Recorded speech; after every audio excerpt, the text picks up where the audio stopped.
Welcome to ಸ್ಪರ್ಧಾ ಲೋಕ YouTube channel. ನಾನು ನಿಮಗೆ ಇವತ್ತು ತಿಳಿಸ್ಕೊಡ್ತಿರೋದಂದರೆ ನಮ್ಮ ಭಾರತ ಸಂವಿಧಾನದ ಸಂಪೂರ್ಣ ಮಾಹಿತಿ.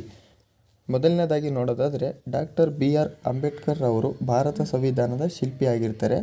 ಸಂವಿಧಾನವೆಂದರೆ ಒಂದು ದೇಶವು ಅನುಸರಿಸುವ ಮೂಲಭೂತ ಕಾನೂನಾಗಿರುತ್ತೆ.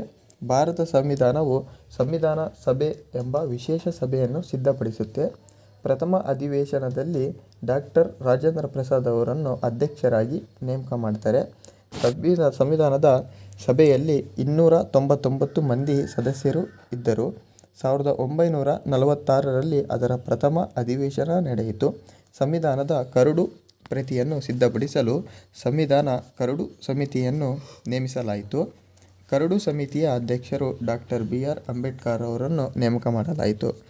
ಸದಸ್ಯರು ಸಂವಿಧಾನದ ಕರಡು ಪ್ರತಿಯನ್ನು ಪರಿಶೀಲಿಸಿ 2473 ತಿದ್ದುಪಡಿಗಳನ್ನು ಸೂಚಿಸಿದರು. ಹೀಗೆ ಸಂವಿಧಾನಕ್ಕೆ ಅಂತಿಮ ರೂಪವನ್ನು ನೀಡಲು ಸುಮಾರು 3 ವರ್ಷಗಳೇ ಬೇಕಾಯಿತು.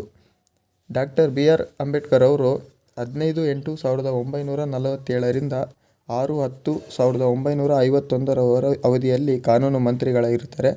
26 ಜನವರಿ 1950ರಂದು ಸಂವಿಧಾನವನ್ನು ಜಾರಿಗೊಳಿಸಲಾಯಿತು. ಸಂವಿಧಾನವನ್ನು ಭಾರತ ಗಣರಾಜ್ಯವೆಂದು ಘೋಷಣೆ ಮಾಡಿತು. ನಾವು ಪ್ರತಿ ವರ್ಷ ಜನವರಿ 26ರಂದು ಗಣರಾಜ್ಯೋತ್ಸವವನ್ನು ರಾಷ್ಟ್ರೀಯ ಹಬ್ಬವನ್ನಾಗಿ ಆಚರಿಸುತ್ತೇವೆ. ಸಂವಿಧಾನದಲ್ಲಿ ಉಲ್ಲೇಖಿಸಿದಂತೆ 1951-52ರಲ್ಲಿ ಪ್ರಥಮ ಮಹಾಚುನಾವಣೆಗಳು ನಡೆದವು. ರಾಜ್ಯಸಭೆ ಮತ್ತು ಲೋಕಸಭೆ ಎರಡೂ ಸದನಗಳನ್ನೊಳಗೊಂಡ ಮೊದಲ ಚುನಾಯಿತ ಸಂಸತ್ತು ಅಥವಾ ಪಾರ್ಲಿಮೆಂಟ್ 1952ರಲ್ಲಿ ಅಸ್ತಿತ್ವಕ್ಕೆ ಬಂದಿತು. ನಮ್ಮ ಸಂವಿಧಾನದ ಗಾತ್ರ ಎಷ್ಟಿದೆ ಅಂತ ನೋಡೋದಾದರೆ, ಭಾರತ ಸಂವಿಧಾನವು 444 ವಿಧಿಗಳನ್ನು ಒಳಗೊಂಡಿದೆ. ಸಂವಿಧಾನದಲ್ಲಿ 12 ಪರಿಚ್ಛೇದಗಳಿವೆ.